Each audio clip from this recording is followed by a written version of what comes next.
berantem, nggak inget masalahnya apa, yang jelas pasti sepele. Terus dia dorong gue dari tangga. Jujur saya tidak minta tolong sama siapa-siapa. Terus dia bilang, tenang aja kamu, nanti nggak akan sama dia kok, gitu.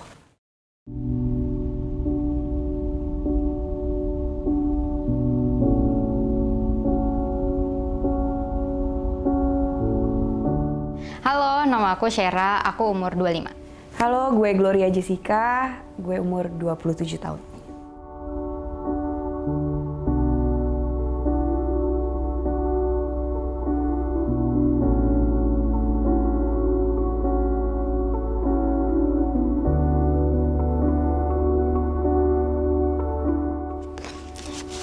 Oh, pertanyaan pertama. Berapa lama hubungan kamu waktu itu bertahan? Dan kapan pertama kali kamu menerima kekerasan fisik dari hubungan itu? Hubungan gue waktu itu bertahan dari gue SMP sampai gue kuliah. Jadi kurang lebih 6 tahun. Dan pertama kali aku nerima kekerasan mental dari hubungan itu adalah 2 bulan lah. Jadi kayak honeymoon periodnya tuh ibaratnya sebulan menjelang 2 bulan. Bertahannya sih 1,5 tahun kurang lebih. Dan kalau pertama kalinya nerima itu tuh udah agak lupa ya, karena itu kan masa lalu yang tidak enak, jadi saya agak lupain gitu. Ceritakan yang kamu rasakan pada waktu itu. Berhubung gue waktu itu belum pernah pacaran lama, jadi gue kayak nggak ngerti gitu apa yang gue rasain. Waktu awal-awal SMP ada satu kejadian yang gue inget banget. Waktu itu posisinya kita mau ujian nasional. Ini kalau nggak salah sepertinya udah hampir setahun pacaran. Posisinya gue abis kesandung lah, jadi gue dateng UAN atau UAS, gue lupa, pakai tongkat. Posisinya dia tahu gue dalam keadaan kayak gitu, berantem, nggak inget masalahnya apa, yang jelas pasti sepele. Terus dia dorong gue dari tangga. Untung ya itu udah jalannya Tuhan kali ya, untung banget. Kayak gue gak kenapa-napa. Kepada siapa kamu pertama kali meminta pertolongan? Ceritakan. Pertama kali gue minta pertolongan pastinya sama teman-teman gue, sahabat-sahabat gue. Ya namanya anak SMP pasti. Dan waktu zaman gue jujur aja soal mental health dan lain sebagainya tuh masih belum ada.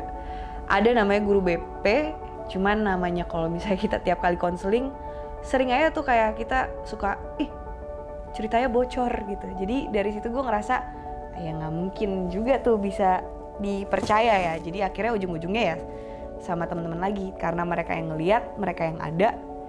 Tapi juga sebenarnya gue tahu mereka capek, karena dalam hubungan yang toksik ini susah banget lepasnya. Dan orang juga lama-kelamaan dengan mereka dengerin, kasih tahu, ujung-ujungnya kita balik lagi, akhirnya mereka capek juga. Jadi gue nggak bisa nyalain juga. Cuman gue berharap banget pada saat itu ada orang yang bisa mau dengerin gue apa adanya dan tetap stay. Jujur saya tidak minta tolong sama siapa-siapa, karena pada dari saat gue pertama kali sama dia, gue kan dulu pernah curhat-curhat kan maksudnya sama teman gue.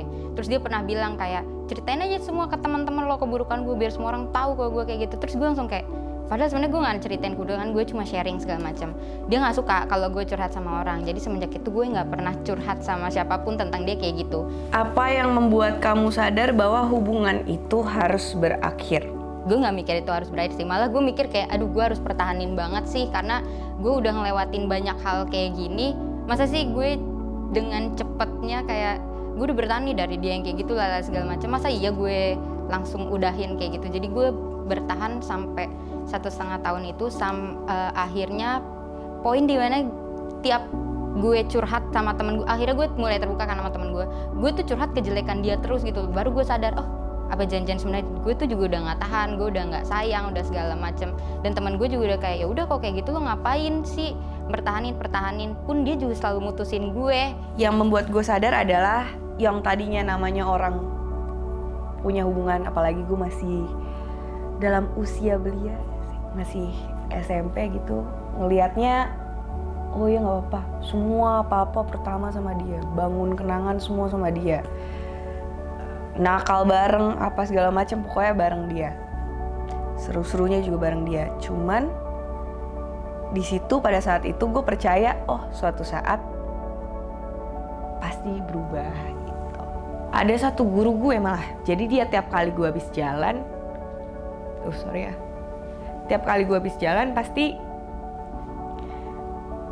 dia tahu gitu loh, kayak kemarin nih habis ada apa, atau gue habis nangis atau gimana. Padahal bukan hari itu gue nangis, jadi sorry ya. Gitu. Kalau kita papasan, namanya Pak Eko, halo Pak Eko, semoga sehat. Dia cuman papasan, terus dia bilang, kamu kenapa? Terus gue cuman senyum-senyum aja. Terus dia bilang, tenang aja, kamu nanti nggak akan sama dia kok, gitu. Dan kayak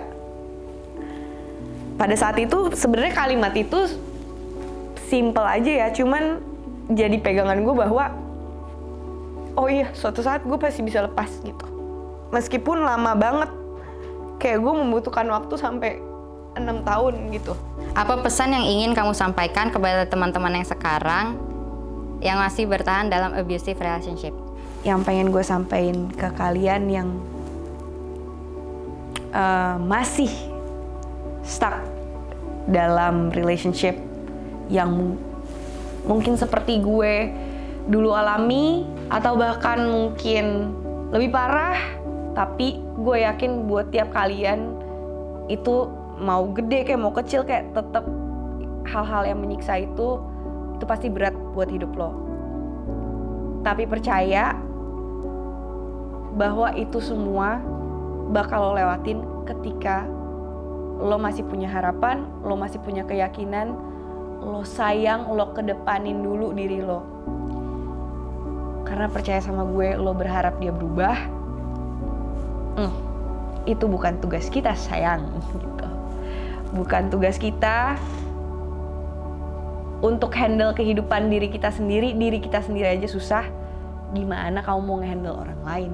Kalau lo di dalam abusive relationship atau lo dalam toxic relationship atau kayak gimana, itu akan semakin toxic itu semakin susah lo keluar. Gak tahu kenapa ya, mungkin karena negativity itu selalu menarik gitu kan. Nah, kalau lo makin di situ, lo akan menjadi orang yang toxic juga. Jadi contohnya kayak misalnya dia kasar sama gue, akhirnya gue jadi keikutan kayak gitu, self defense, tapi itu tetap salah maksudnya. Dan kadang tuh kalau untuk cewek ya biasanya, kadang bertahan juga karena satu, gampang insecure, kedua mungkin mikir kayak mungkin dia bisa berubah atau kayak gimana segala macam kayak gitu. Padahal sebenarnya enggak sih, he will never change kayak gitu. Dia cuma bisa berubah kalau dia sadar dia salah untuk diri dia sendiri. Lo nggak bisa ngerubah dia, kita nggak bisa ngerubah orang, cuma diri dia sendiri yang bisa ngerubah dia.